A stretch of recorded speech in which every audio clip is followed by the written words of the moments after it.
ময়দান আপডেটে সবাইকে স্বাগত জানাই। আপনাদের সঙ্গে চলে এসেছি আমি সৌরভ। আর আজকে কলকাতার ফুটবল তথা বাংলার ফুটবলে আরও একটা নজিরবিহীন দৃশ্যের সাক্ষী থাকলো। তার কারণ বাংলার তিন প্রধান ক্লাব মোহনবাগান, ইস্টবেঙ্গল এবং মোহামেডান ক্লাবের কর্মকর্তারা একসঙ্গে যৌথভাবে সাংবাদিক সম্মেলন করলেন। হলো যে ডুরান্ড কাপের সেমিফাইনাল ফাইনাল ম্যাচ অবিলম্বে যাতে কলকাতায় ফিরিয়ে আনা হয়, যাতে কলকাতা থেকে যাতে ম্যাচ যাতে সরে না যায় সে বিষয়ে তারা কিন্তু ডুরান্ড কমিটি ও প্রশাসনের কাছে কিন্তু আর্জি জানিয়েছে।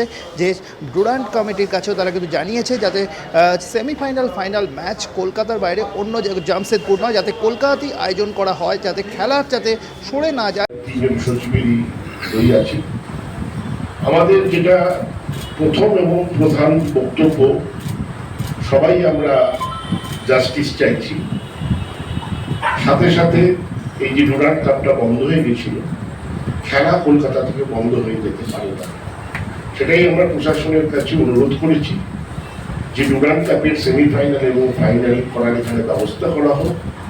কারণ আমাদের শহর খেলার শহর, সেখানে সবাই আমরা খেলা দেখতে চাই এবং আমাদের সমর্থকরা শৃঙ্খলাভাবে এই খেলা দেখতে যাবেন। এবং আমি আশা করি আমাদের তিনটি ক্লাব নয়, আমরা তিনটি প্রতিষ্ঠান, এই তিনটে প্রতিষ্ঠানের অনুরোধ প্রশাসন মেনে ডুরান্ডের সেমিফাইনাল এবং ফাইনাল কলকাতায় করতে রাজি হবে। ফুটবলটাকে যেটা এখান থেকে সেট করে নিয়ে চলে যাওয়া হয়েছে ডুরান্ড কাপ, সেটাকে ফিরিয়ে নিয়ে আসা। এবং আমরা দাবি করেছি যে যেভাবে ফুটবলটা এখানে চলে, যেভাবে ফুটবলটা খেলা হয়, যেভাবে পরিচালনা হয় এবং ডার্বি থেকে নিয়ে সমস্ত ম্যাচগুলি, সেই খেলাটা যেন এখানে আবার ফিরিয়ে নিয়ে আসা হয়।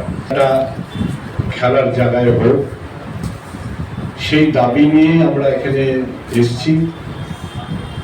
আপনারা যদি আমাদেরকে প্রপারলি সহযোগিতা করেন তাহলে আমার মনে হয় খেলাটা আমার পুনরায় সেমিফাইনাল ফাইনাল এখানে হতে পারে।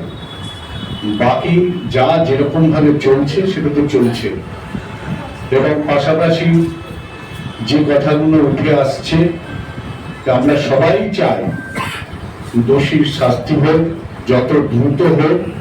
আমরা সবাই একমত, দেশবাসী সবাই আমরা একমত।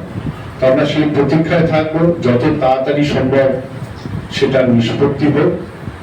এটা আমরা সেই দিকেই তাকিয়ে থাকবো। যে সংস্থার কাছে দায়িত্ব আছে, সেই সংস্থা যত দ্রুত এটাকে সমাপ্তি করতে পারবে আমাদের সবার জন্য মঙ্গল হবে। ধন্যবাদ।